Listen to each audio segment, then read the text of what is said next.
ఈరోజు మా కిచెన్లో మనం చూడబోతున్న రెసిపీ వచ్చి టేస్టీ అలాగే ఎంత హమ్మీగా ఉండే మన వామాకులతో పచ్చడి ఫ్రెండ్స్.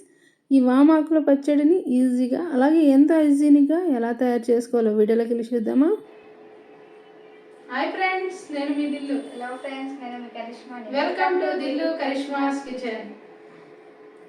మన వామాకుల పచ్చడికి కావాల్సిన పదార్థాలు: వామాకులు వచ్చి ఒక 80 గ్రాముల వరకు తీసుకోవాలి, అంటే 80 గ్రామ్స్ వరకు వామాకుల్ని తీసుకోవాలి. అలాగే మీరు తినే కారాన్ని బట్టి ఒక 5-6 ఎండుమిర్చిని తీసుకోవాలి. చిన్న చింతపండు, ఒక 10 వరకు వెల్లుల్లి రెబ్బలు, 2 టేబుల్ స్పూన్ల వరకు నువ్వులు, టేబుల్ స్పూన్ వరకు శనగపప్పు, 1 టేబుల్ స్పూన్ వరకు మినప్పప్పు, టీ స్పూన్ వరకు ధనియాలు, హాఫ్ టీ స్పూన్ వరకు జీలకర్ర. అలాగే ఇప్పుడు తయారీ విధానాన్ని చూద్దామా. మరి మన వామాకుల పచ్చడి తయారు చేయడానికి ముందుగా ఈ విధంగా ఒక ప్యాన్ని పెట్టుకోవాలి.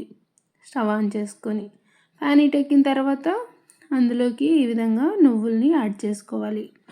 నువ్వుల్ని యాడ్ చేసుకొని మీడియం ఫ్లేమ్లో పెట్టుకొని నువ్వులు అనేవి కాస్త చిటపటలాడే వరకు వేయించుకోవాలి.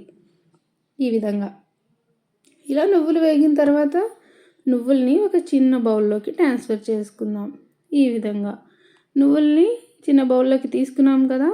నువ్వుల్ని తీసుకున్న తర్వాత ఇప్పుడు ఇందులో కాస్త ఆయిల్ని యాడ్ చేసుకుందాం. మరి ఎక్కువగా అవసరం లేదు ఫ్రెండ్స్. ఈ విధంగా 1 టీ స్పూన్ ఆయిల్ని యాడ్ చేసుకోవాలి. యాడ్ చేసుకుని మనం ముందుగా తీసుకున్న శనగపప్పుని అలాగే మినప్పప్పుని కూడా యాడ్ చేసుకోవాలి. ఈ విధంగా శనగపప్పు మినప్పప్పు 2 తీసుకుని ఇది కాస్త వేగేలాగా వేయించుకున్న తర్వాత మనం ముందుగా తీసుకున్న ధనియాలు, జీలకర్ర ఉన్నాయి కదా, వాటిని కూడా యాడ్ చేసుకోవాలి. ఈ విధంగా యాడ్ చేసుకుని ఈ పప్పులు అనేవి ఇప్పుడు కాస్త రంగు వచ్చేలాగా వేయించుకోవాలి. మరి హై ఫ్లేమ్లో పెట్టి వేయించకూడదు ఫ్రెండ్స్, మారిపోతే రుచి అనేది మారిపోతుంది. ఈ విధంగా మాడకుండా చక్కగా వేయించుకున్నాం కదా. వేయించుకున్న తర్వాత వీటిని సపరేట్గా ఒక ప్లేట్లోకి తీసుకోవాలి. ఈ విధంగా ఒక ప్లేట్లోకి సపరేట్గా తీసుకున్న తర్వాత మళ్ళీ సేమ్ అదే ప్యాన్లోకి ముందుగా మనం తీసుకున్నాం కదా ఎండుమిర్చి అలాగే చింతపండుని కాస్త ఆయిల్ మళ్ళీ వేసుకుని ఇందులో వాటిని వేసి వేయించుకోవాలి. ఎండుమిర్చిని అలాగే చింతపండుని అందులో ఉండే నారలు లాంటివి పిక్కలు ఉంటాయి కదా, వాటన్నిటిని సపరేట్ చేసుకుని వేసుకోవాలి. చింతపండు ఎండుమిర్చి బాగా వేగేలాగా వేయించుకోవాలి. ఇందులో ఆయిల్ ఎక్కువగా యాడ్ చేయాల్సిన అవసరం లేదు ఫ్రెండ్స్. పూర్తిగా పచ్చడి రెడీ అయ్యేసరికి ఒక 2 లేదా 3 టీ స్పూన్ల వరకు ఆయిల్ మాత్రమే పడుతుంది, ఎక్కువగా ఆయిల్ అవసరం లేదు. ఇలా వీటిని కూడా వేయించుకున్న తర్వాత మనం పప్పుల్ని వేయించి తీసుకున్నాం కదా, ఆ ప్లేట్లోకి వీటిని తీసుకోవాలి. ఈ విధంగా తీసుకుని అండ్ ఫైనల్గా ఇప్పుడు మనం ఆకుల్ని వేయించుకోవాలి. మనం తీసుకున్న వామాకుల్ని. ఈ వామాకులలో ఎన్నో హెల్త్ బెనిఫిట్స్ ఉన్నాయి ఫ్రెండ్స్, చాలా హెల్త్ బెనిఫిట్స్ ఉన్నాయి ఫ్రెండ్స్. కిడ్నీ స్టోన్స్కి కానీ, అజీర్ణం తగ్గించడంలో కానీ, బ్యాడ్ కొలెస్ట్రాల్ని తగ్గించడంలో కానీ చాలా ఉపయోగపడుతుంది ఫ్రెండ్స్. చెడు కొలెస్ట్రాల్ని బయటికి పంపించి మంచి కొలెస్ట్రాల్ అనేది పెరిగేలాగా ఉపయోగపడుతుంది. అలాగే కిడ్నీలో స్టోన్స్ ఉన్నవారు ఈ ఆకుని రెగ్యులర్గా కన్జ్యూమ్ చేయడం వలన ఆ ప్రాబ్లం నుంచి చాలా త్వరగా బయటపడతారు.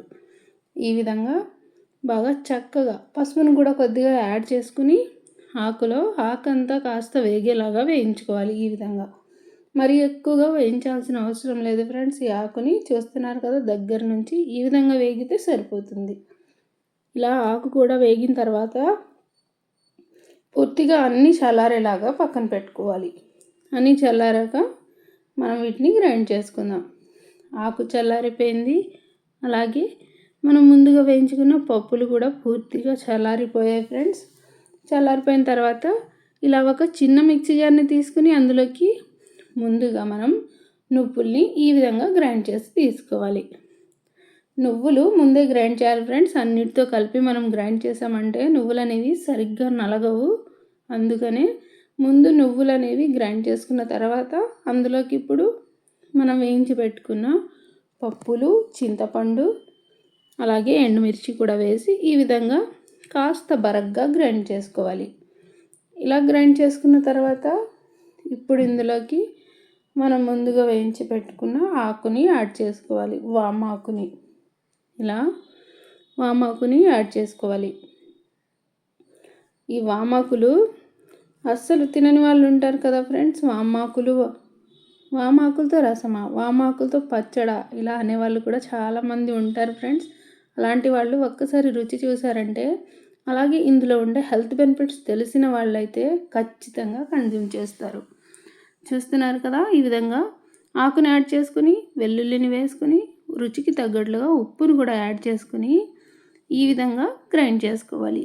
కాస్త బరగ్గా ఉంటేనే రుచి ఎక్సలెంట్గా ఉంటుంది ఫ్రెండ్స్. కాబట్టి నేను కాస్త బరగ్గానే గ్రైండ్ చేసుకున్నాను. అలాగే మరొక విషయం, ఇందులో వాటర్ అనేది ఏమీ యాడ్ చేయకుండా గ్రైండ్ చేయాలి. ఇలా గట్టిగా గ్రైండ్ చేసుకున్న పచ్చడిలోకి ఇప్పుడు మనం ఒక మీడియం సైజ్ ఉల్లిపాయని ఇలా పెద్ద పెద్ద ముక్కలుగా చాప్ చేసుకోవాలి. చాపర్లో వేసి కానీ లేదంటే మీరు నైఫ్తో కానీ కట్ చేసుకోవచ్చు. ఈ ఉల్లిపాయలు ఇలా పచ్చివి వేయడం వలన చాలా మంచి రుచి వస్తుంది ఫ్రెండ్స్ పచ్చడికి. నచ్చకపోతే స్కిప్ చేసి డైరెక్ట్గా పచ్చడే తినొచ్చు, కానీ వేస్తే చాలా మంచి రుచి ఉంటుంది. అలాగే ఇలా కలుపుకున్న తర్వాత పోపు కావాలన్నా కూడా మీరు వేసుకోవచ్చు ఫ్రెండ్స్. నేనైతే ఇక్కడ పోపు అది ఏమీ వేయడం లేదు. ఇలానే నాకు ఇష్టం కాబట్టి ఇలానే నేను రెడీ చేసుకున్నాను. ఇలా రెడీ చేసుకున్న పచ్చడిని కాస్త వేడి వేడి అన్నంలో వేసుకొని నెయ్యి వేసుకొని కలుపుకొని తిన్నామంటే మరొక్క కూర కూడా అవసరం లేకుండా అంత రుచిగా ఉంటుంది. ఇలా ఇంత రుచిగా ఉండే పచ్చడిని మీరు కూడా తప్పకుండా ట్రై చేయండి ఫ్రెండ్స్. నేను చూపించిన క్వాంటిటీస్ని యాజ్ ఇట్ ఈస్గా ఫాలో అవుతూ చేసి మీరు కూడా టేస్ట్ చేసి ఎలా ఉందో కామెంట్ చేయండి. అలాగే మీకు ఇంకేమైనా వంటకాలు కావాలన్నా డెఫినెట్గా మాకు కామెంట్ చేయండి ఫ్రెండ్స్.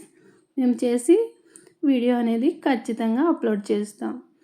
అలాగే tasty and healthy easy recipes కోసం దిల్లు కరిష్మాస్ కిచెన్ని ఫాలో అవ్వడం మాత్రం మర్చిపోకండి. అలాగే ఫ్రెండ్స్, మరొక విషయం చెప్పనా మీకు, ఈ ఆకు యొక్క బెనిఫిట్స్ ఏంటనేవి నేను చెప్పితే నమ్మకపోతే ఒకసారి గూగుల్లో కూడా మీరు సెర్చ్ చేయండి. ఈ ఆకు యొక్క ఉపయోగాలు ఏంటో మీకు కూడా బాగా తెలుస్తాయి. అలాగే మా వీడియోస్ కనుక మీకు నచ్చినట్లయితే మా ఛానల్ని సబ్స్క్రైబ్ చేయండి, మా వీడియోస్ని లైక్ చేయండి, మీ ఫ్రెండ్స్ అండ్ ఫ్యామిలీకి ఖచ్చితంగా షేర్ చేయండి. మరో మంచి రెసిపీతో మళ్ళీ కలుద్దాం.